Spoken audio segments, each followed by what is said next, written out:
to the world of fermentation, one of my absolute favorites. And I like, this is in fact a food group. Yeah. You know how we got the Canada Food Guide and the 4 food groups? Well, how useless was that, right? Has not served us. It turns out there are in fact 4 food groups. The world over, universal. There are in fact 4 food groups. Throughout time, throughout history, humans have consumed food from one of these 4 food groups. Sorry, do you say you could maybe categorize them as the kingdoms of life. Yeah. So we got plants, pretty obvious, right? Everything that's involved in the plant kingdom, plant foods that we eat. Animal foods, another obvious one. Fungi, kingdom of life that we use for both food and medicine. And the 4th, the final, which will be our focus today, which is bacteria. So those are obviously the fermented foods. And there's so many reasons, so many benefits to consume fermented foods, which we'll get into today. And in fact, some ferments actually involve the fungi kingdom. The next session, when we're talking about miso, it's actually a fungal ferment. There's fungus and bacteria, and there's certain organisms, they kind of straddle, right? Nature's never in boxes in that way. Yeah, come on in. So where do you put spirulina? Ah, yeah, exactly. A cyanobacteria. I mean, it's kind of that hybrid between, plants and bacteria. So we're generalizing here, our 4 kingdoms. We're talking about the 4 food groups. Certainly nothing that we learned in school, but when you start observing cultures around the world, so let's throw out some other ones. You know, are there any other foods you can think of that you consume on a daily basis? Not edible food-like substances, as Michael Pollan describes them, where they're not quite food, but people consider them food, but essentially the 4 kingdoms of life. Kombucha, that's actually a combination of bacteria and yeast. So it's a combination of those 2. Honey, I would put that in the animal kingdom. So meaning insects, right? Yeah, bee pollen, bee propolis. I would, anything coming from the hive, insect, stick them in the animal kingdom. Well. Yeah. There is actually a 5th food group. It's we won't go in too deep into this, but there's always that 5th thing, the 5th sacred thing, right? And these are the elements. So earth, air, fire, and water, arguably even more essential nutrients, the foundation from which then we can build. And there's a lot of depth to each of these. As simplistic as it is, that's what nutrition should be, but there's a lot of depth to explore that and to really dive deep into each of those kingdoms and get a diversity, right? So quality and diversity, and we're going to focus on primarily this bacterial kingdom, of which humans, there was Sandor Katz, he wrote this book called Wild Fermentation, the tagline on the top, the book that started the fermentation revolution, right? This resurgence back to fermentation. I think one of the biggest maybe errors, shall we say, or let's not even say it's right or wrong. It just is what it is. Humans, sometimes we learn through extremes. We go down one path. We're like, well, maybe that wasn't the right way to go. And we kind of do a U-turn and go back around. And one of the biggest kind of wrong turns I think we took is the industrialization of our food system. Catherine, we can hear you talking. Can you mute industrialization, yourself? when we started to focus more on increasing quantity, we began to maybe not have such an eye to quality. And then we wanted extend shelf life, shippability, all these factors began to creep in, and slowly those fermented foods started to get kind of pushed out of the equation. Or even things like from the animal kingdom, things like organ meats, right? Oh, well, that's just for the poor people. I can afford to have steak, the most choice cuts. But what we're learning is some of those foods that industrializing our food system, we are losing out on that nutrient density. But fortunately, there's that resurgence of bringing these foods back in. So fermented foods, Sandor Katz, he had a hypothesis, not too far of a stretch, but he thought, you know what? I bet you every single culture in the world ferments their food. He says, show me one that doesn't, right? And the last one, he's like, he wasn't too familiar with the Aborigines in Australia. And he was down there on a trip, and he had an elder describe to him this fruit on a tree. And the man says, you know, what we do is we let it ripen on the tree, and then when it drops, we bury it and essentially let it ferment. He says, okay, that's it. That's the last culture he had in question. Every single culture around the world, except our kind of modern standard American culture. And even then, you still have some ferments, but with pasteurization. So one of the keys to this bacterial kingdom is that we're not only eating fermented foods, but that a good portion of those are live cultured. So they've got those living bacteria and all that it provides. So we're going to get into the 5 fantastic benefits of ferments, and then we're going to taste a bunch. There'll be a nice little sampling here. And in no particular order, and maybe we'll start with this one, because let's be honest, right? We got, you know, a half dozen online through Zoom, maybe a half dozen on Facebook, a half dozen in the room here. We're unique. Would you not agree?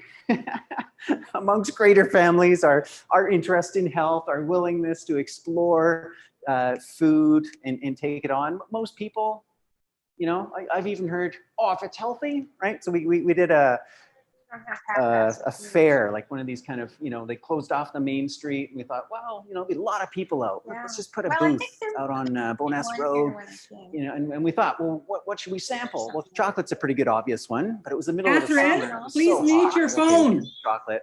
We thought, let's do our sodas, our fermented probiotic sodas. They taste delicious. They're all kinds of wonderful colors. Like, surely that'll get some people. And so this one guy, you know, he's walking by, and Denis out there, who's doing some samples today, he's like, who would like to try a healthy soda?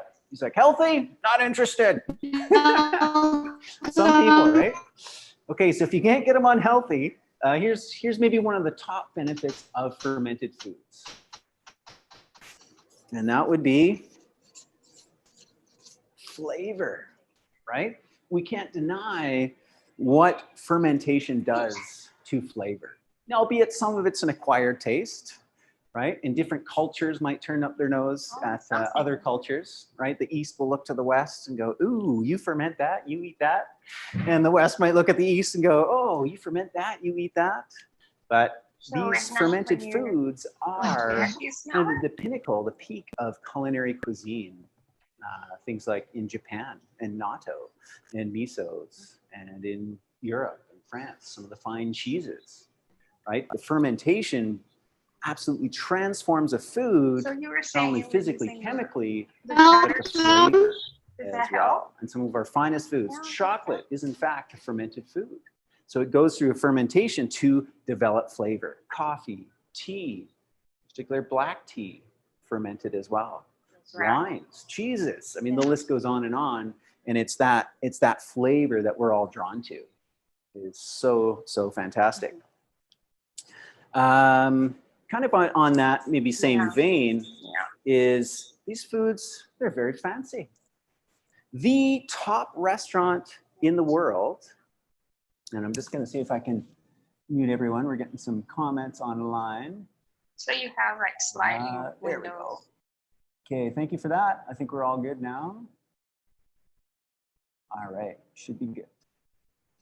So the top restaurant in the world, I mean, barring the last year and a half when restaurants had to close, prior to that, this was a place where, you know, even royalty, well, maybe the royalty would kind of get in on the guest list, the wait list, but had minimum a 1-year wait list just to go and sit down and eat at their restaurant. Considered, you know, the Michelin star, top, highest quality restaurant in the world. It's in Europe, and every single dish, not only every single dish, but many components of every single dish contains fermented foods, right? Not only for this, primarily for that flavor, but there's an element of fancy, right? When things are fermented. And we can take things like milk, let's just use that as a good example. A very maybe underrated food, depending on your viewpoint of milk. But let's say, I mean, this is a food that has sustained many cultures through many generations, very foundational, so much so that it's just become an everyday food, right? Milk, no one really kind of adores milk as much as they should or shouldn't, depends on your constitution. I don't want to go there, but you know what I mean? You can't take a more everyday food than milk, but if we take that milk and we ferment it, we get something absolutely incredible. Numerous things that are incredible. How many things can you name that are milk-based ferments? And just as one example, right? We're not going to talk about vegetables and beans and grains and all the process that happens through fermentation that way, but milk, the number of cheeses, infinite variety, right? The cheeses, the kefirs, the yogurts. There's dozens of different types of yogurts. We think of, okay, yogurt, you know, there's one type. There's a Finnish one, it's called Viili, and it's got this very viscous texture. Totally different than what we know of as yogurt today. But again, it's just milk plus bacteria. And this is the neat thing about that bacteria is you can take it and you can ferment foods from any of these other kingdoms to transform them. Make them more elevated in flavor, more elevated in, yeah, presentation. They are fancy. But how did it all begin? Right? There's a real functional element to that. Sure, this has kind of been refined over generation after generation, the fanciness and the flavor of ferments, but originally it was purely a function. So there's an invaluable function that ferments play. A friend of mine, I think it's a bit of an exaggeration. He says, the most dangerous invention by man, do you know what it is? It's not alcohol. That's a good byproduct of fermentation. And he's exaggerating, but we'll kind of go down his path of thinking. He says it's the refrigerator. Yeah, because once we had the refrigerator, we no longer had to ferment. We can have fresh food year round with our refrigerator, our trucking, you know, this 24/7, 365, we have access to. Yeah, Rebecca got it. She said the fridge. Yeah. Fresh food year round. Whereas before, it was imperative, right, that we had to utilize fermentation as a function of preservation, right? Cabbages abound in the field. They got to be picked. They got to be processed. And very oftentimes, it was fermented as a way to preserve it. We see from the Koreans to the Germans and other cultures utilizing that as a functional way of preserving the harvest. I don't know if you've ever seen the BBC documentary series, The Human Planet. I mean, us humans, we're incredible that we can occupy almost every single niche of ecology on this planet. Like we've been able to adapt, we've been able to thrive. Of course, some of the most extreme, like inside volcanoes and underneath oceans, probably not going there, but just about everywhere else. And so they're highlighting all these cultures around the world. And there's this one tribe up north, and there's a migration of birds. And this man, you know, sitting out on the tundra is grabbing birds out of the air. I mean, there's hundreds and hundreds just streaming by him. And he's grabbing one, grabbing another. He's snapping their necks. He's throwing them into a bag. He's made out of seal skin.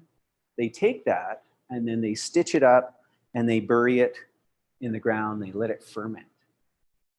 So they can come back months later, dig it up, and it's an absolute delicacy. I'm not sure if you and I would think that's a delicacy, but again, that's the element of the acquired taste. And sometimes that acquired taste comes out of, you know, the functionality. You've probably heard that idea that, you know, beer in times past, certain places in the world was safer than water. You could be assured that you can drink the beer, but you might not want to drink the water. So there's a function to transforming our food, to preserving our food. other thing it does is with what happens in fermentation, right? These bacteria basically break down and digest the animal foods, the plant foods, the fungal foods, making them more edible, right? So there's a functionality in terms of increasing our digestion and our access to and our ability to absorb the nutrients of the fermented food, which kind of connects to our next one, which is the flora, right? The friendly bacteria, the friendly ferments, I like to call them. Speaking of beer, I met Denis' dad years and years ago. The first time I ever met him, Denis had started working here, and Denis, as many of us do, we really get deep into fermentation, and Denis just dove right in, you know, mastering the art and trying everything. And one thing that really took his inspiration was mead making. So taking honey, fermenting it into wine. And his dad, I guess, is a bit of he dabbles in the home brewing, doing beer. So he was quite impressed that, you know, his son was taking this on, fermenting his own mead. He says, that's what I call a friendly ferment. He was loving those beers and those meads. So the flora, which is those probiotics, in fact, it's foundational to our health, isn't it? You probably heard those studies that you are more bacteria than you are human cells. Some say even a factor of 10 to 1. So who's calling the shots? Who's running the show here? Now, the majority of them are in your colon, your large intestines, but you are literally covered inside and out with bacteria. So we've had this symbiotic relationship that we've evolved with these bacteria, and we're a community of organisms. It's who we are. And again, this kind of industrialization of our society, our modernization of all the great, wonderful technologies that come through. Unfortunately, we've kind of waged a war. We've had this idea that bacteria are bad.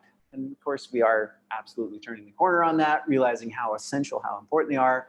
Like, we never want to win the war on bacteria, because if we do, we go down with them, right? We'll kill ourselves in the meantime, and they'll just come right back up, right? This idea of antibiotic resistant bacteria. They are incredibly intelligent.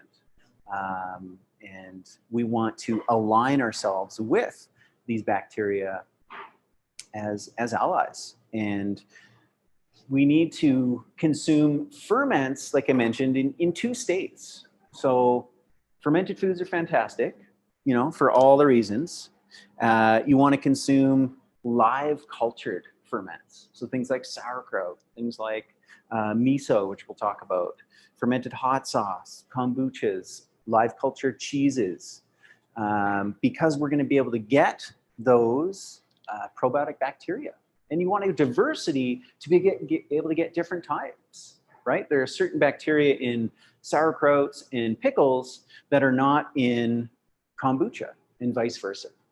And so the more kind of diverse we can expand our diet, the more diversity of bacteria we'll be consuming, which will then, some of them take up residence, they colonize, they become part of our myco community.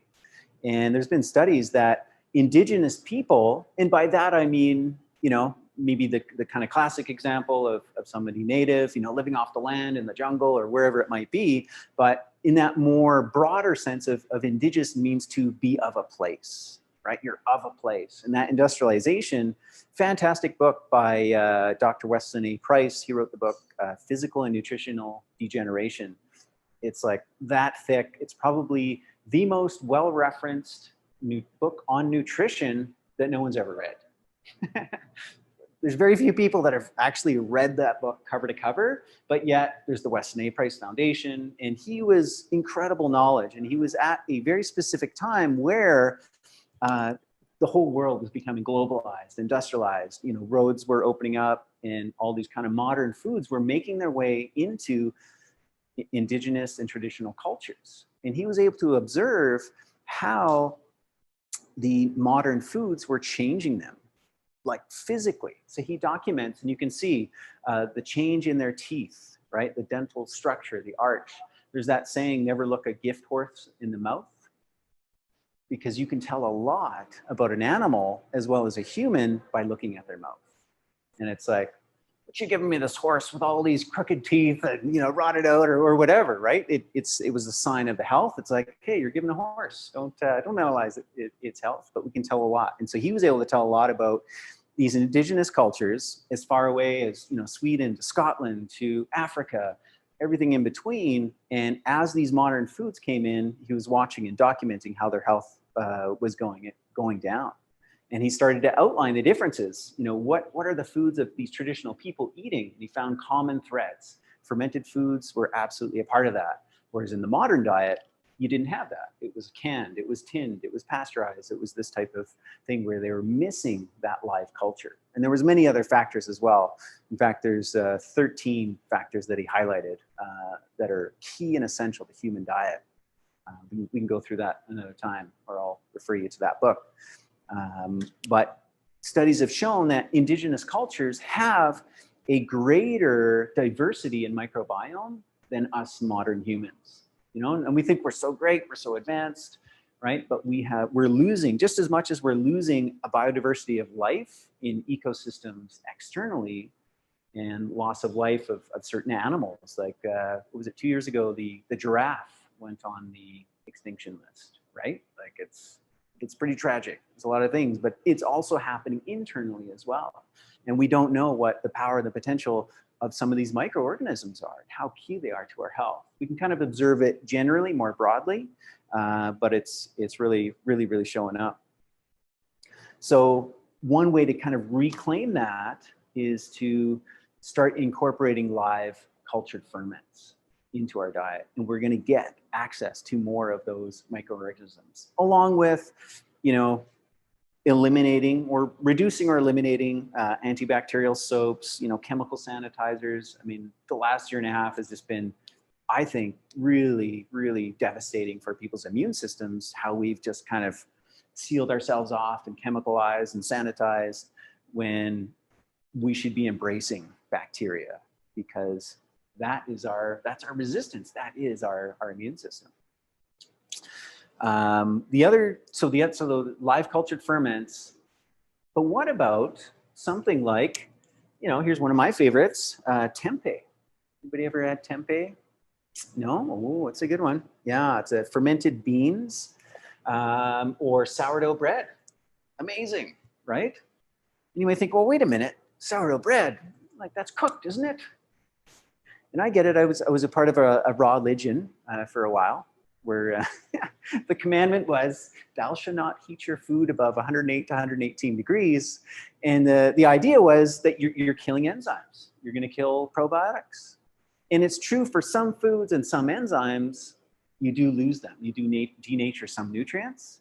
But it's not the case for everything, right? It's in beer making, for instance, in the malting process, to activate some of the enzymes, they require a high temperature. Hey, D, come on in. We're talking ferments. Yeah, right on.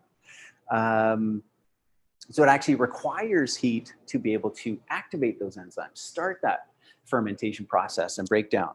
But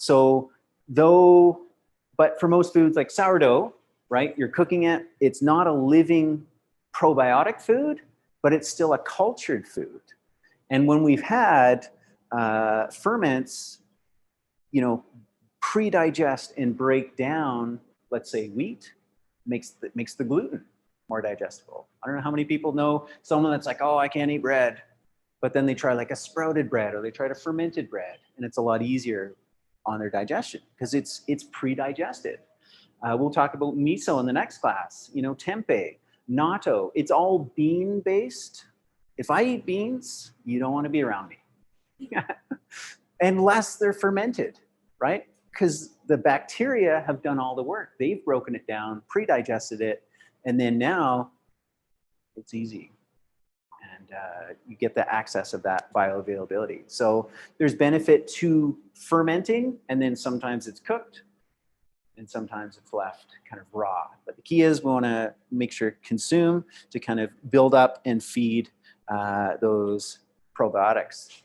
All right, we got 5. So the very last one, it's fun, especially when you make your own. And I think this is key to fermentation, to this conversation that we're having, is most of us are going to start, whatever it is. We like to joke that sauerkraut is kind of the gateway ferment to get you started back into this world.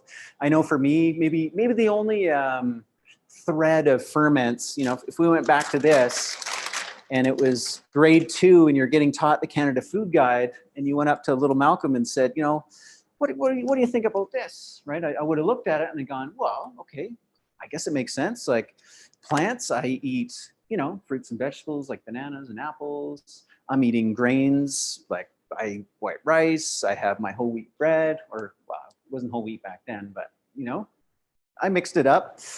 Potatoes, okay, I'm probably pretty good for plant foods. Animal foods, yeah, I like hamburgers, I like hot dogs, I like, chicken, you name it. I drink milk, I eat whatever. I'm probably pretty good for animal foods. Fungi, oh man, that would have been a stretch. White button mushrooms on the pizza, maybe. Okay, well, check. Bacteria, does orange cheese or yops count? If I think about it, that was probably the only fermented food that I consumed growing up. My dad did have a stretch where he was making yogurt in the house. And it always seemed just such a process and a ritual. He'd have these little jars, he'd heat up the milk, he'd pour them in there, he'd add his little powder, stick the lid on, it would sit and it would incubate overnight. And as a kid, it's like, do you want this kind of sour stuff or do you want the strawberry, that's what I went with, the ops, right? The drinkables.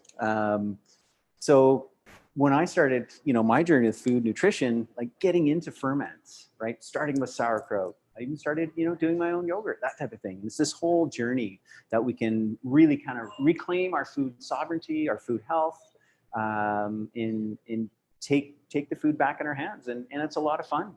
I've got some friends who, they've been married, it's going on close to, I think, 45 years they've been together. And they've always had the relationship where, he's been working, bringing home the bread, the metaphorical bread per se. And she raised the 2 sons, was very happy in that role as kind of housekeeper, cooked the meals, cleaned the house, all that stuff. And even after the kids kind of graduated, moved out, empty nesters, they still had that relationship where she had just perfected her art, her craft of caring for the home. And he was never to be found in the kitchen until he came to a fermentation workshop with me. And literally 2 weeks later, she's like, Malcolm, what did you do? He won't even leave. He's not leaving the kitchen.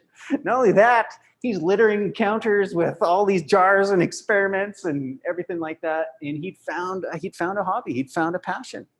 And this is the fun thing about ferments, is that, as fun as it is to taste all these different ferments, right? Get all their benefits. When you start to make them, it's a fun craft, right? And you don't have to do it all, right? There's thousands of different ferments out there. And I'm maybe exaggerating when I say this, but I think you could probably choose a new ferment every day with some sort of variation for the rest of your life, and you still haven't done it all, right? In terms of, oh, I should try that and do this and do that. Like you just won't be able to. Like cheese is something that I've done a little bit, like some really basic stuff. But I always joke, when I retire, I'll become a cheese maker, like really like properly dive deep into that craft. But I've got a really good handle on so many other methods. That one's, I'm saving it for another time, another day. And I know it'll be a tasty, delicious journey when I get there. So we can have a lot of fun.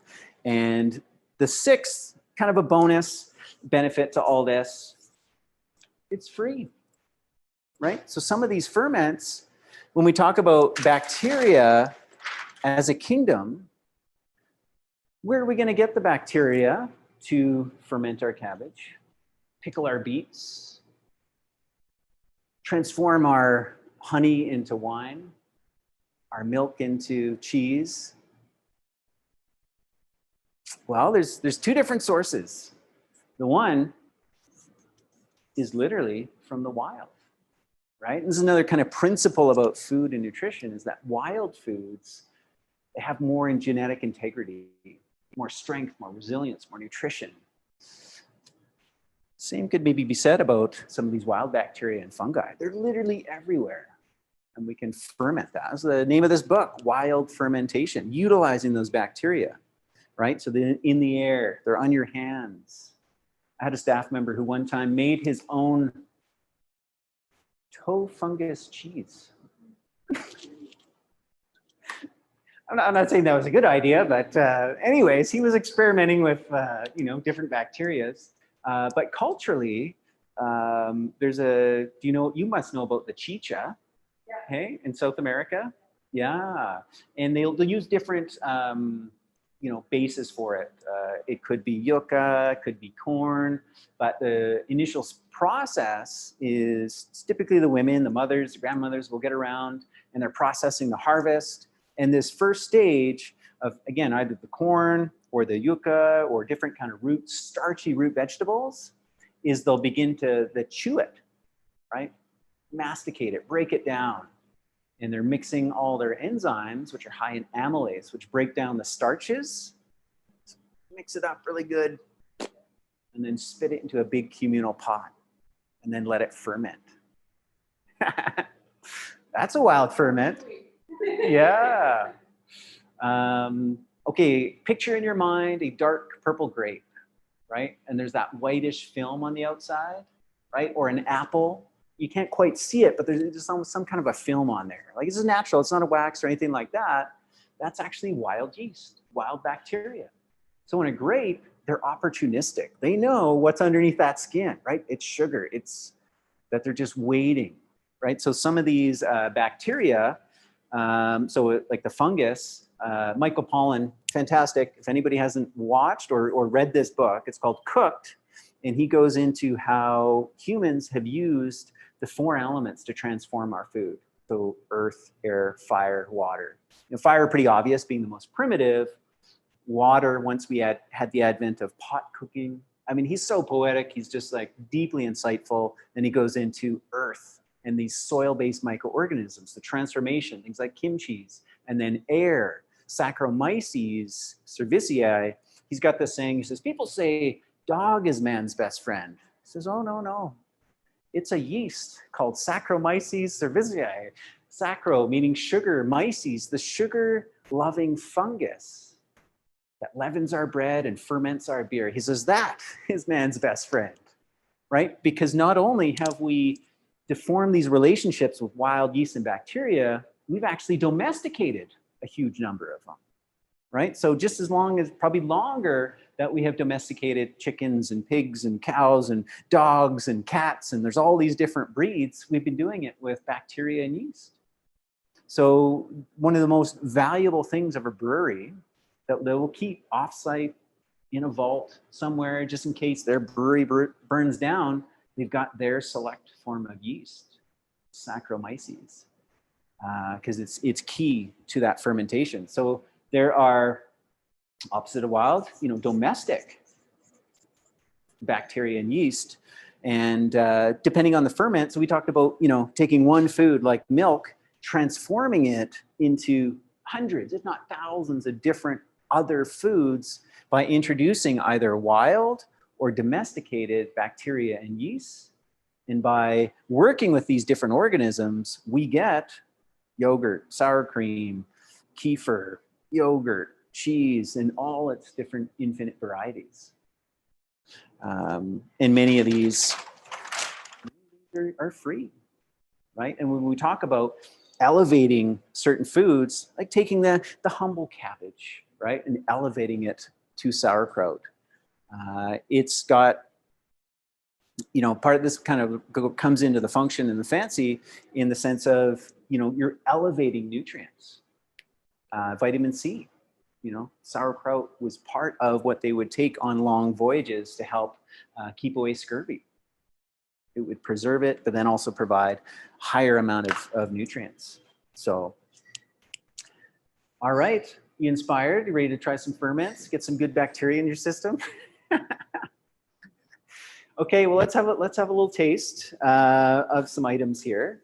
I think probably the most powerful, undervalued item we have in the store is the probiotic brines.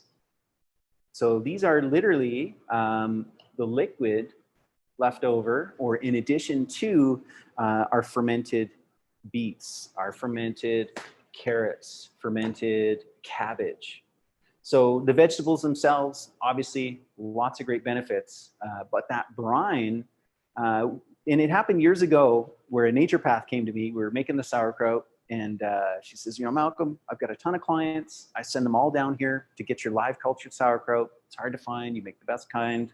But she's like, but I have some clients that they just can't do the kraut, right? They find that there's sensitive digestive systems. It's actually too much fiber. It's too much for them. They can't do it. She's like, would you sell us the brine? And I was like, well, sometimes we get a little bit left over. Like, I guess so. And I thought, well, why don't we just make extra brine? So if you're into making your own fermented pickles or kraut or anything like that, you'd keep everything exactly the same, but now you're just going to add extra salt water. And when you do, then you've got this liquid gold, we like to call it. So maybe we'll give you a taste of the Beet Kavos. Now, kavos can be made a few different ways. For us, it's literally we pickle beets, and by pickle, I don't mean just add into vinegar. I mean in the more ancient traditional method of lacto fermentation. And you hear that word lacto, and I've been talking about milk a lot, but in this regard, lacto has nothing to do with milk and has everything to do with the organism's Lactobacillus. We've all heard of Lactobacillus acidophilus, one of the most well-studied probiotic bacterias that is ubiquitous through many of our fermented foods. And they're called Lactobacillus because they're lactic acid producing. So one of the things that you'll notice about ferments is that they are, many of them, not all, are primarily acidic in terms of flavor, and that's because their acid is a byproduct of fermentation, which is where that flavor comes in. All right, here's some for you guys.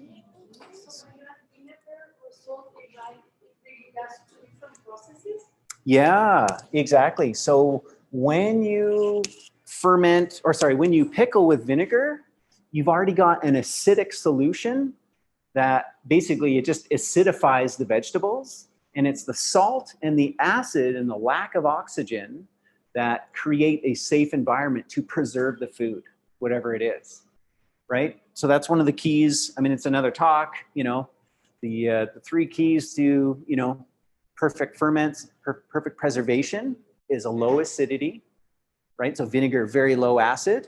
But what happens with these is they naturally produce the acidity. It drops it to that safe zone to preserve it literally forever through fermentation.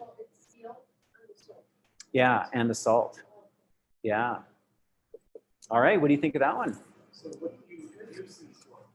Oh, great question. So this type of a brine, for those of you online, I know you're missing out on the taste experience here, but with the brines, and you can do, we have a plain kraut, we have a spicy carrot ribbon from the liquid here, as well as just the plain beet. Sometimes we'll flavor it up. This kind of thing, you can do a little shot, you know, before dinner, digestif, right? Or maybe it's after dinner or during dinner. So it's going to increase your stomach acid production. And you're also adding enzymes and bacteria. You know, fermented foods, they've always been a condiment, right? There's very, very few times you'll actually sit down and like eat a meal of ferments. It's kind of on the side, right? And traditionally, culturally, you can see that all the way from the Japanese to the Europeans. It's a condiment. And essentially, they're like enzyme donors. essentially. You know, we cook up our potatoes, our meat, that type of thing, and then we're bringing enzymes and bacteria that will assist in the digestion of that meal. These brines are also I've heard, the perfect cure for hangovers. Yeah, will clear a headache. You can also, a friend of mine, Blaine Andrusek, he's got, she's probably passed now, but she was quite elderly, a friend of his that was in her 90s, that as long as he could ever remember, this woman always had sauerkraut juice in her cupboard, not in her fridge, back of the fridge. And that was just part of just her regular, like daily upkeep. So you can use it to kind of help combat colds and flus, not only from the standpoint of building up your immunity. We know that our immune system is our gut, intimately related to our gut bacteria, but also, let's say you get that little tickle in the throat, like I might be coming out with something.